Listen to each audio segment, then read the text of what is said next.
بسم اللہ الرحمن الرحیم۔ السلام علیکم ورحمۃ اللہ وبرکاتہ۔ رب ارحمہما کما ربیانی صغیرا۔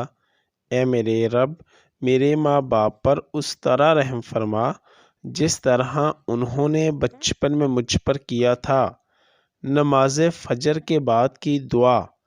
حضرت ام سلمہ رضی اللہ عنہ سے روایت ہے کہ رسول اللہ صلی اللہ علیہ وسلم صبح کی نماز سے سلام پھیرتے تو یہ دعا مانگتے: اللہم انی اسألک علما نافعا ورزقا طیبا وعملا متقبلا۔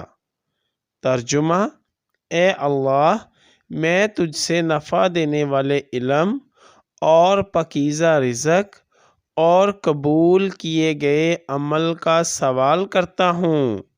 ابن ماجہ، صحیح ابن ماجہ۔ یا اللہ، خاندان اہل بیت کی سچی محبت ہمارے دلوں میں راسخ فرما۔ یا رسول اللہ صلی اللہ علیہ وسلم، ہمارے ماں باپ اور ہماری آل اولاد آپ صلی اللہ علیہ وسلم پر قربان ہو۔ آمین یا ارحم الراحمین۔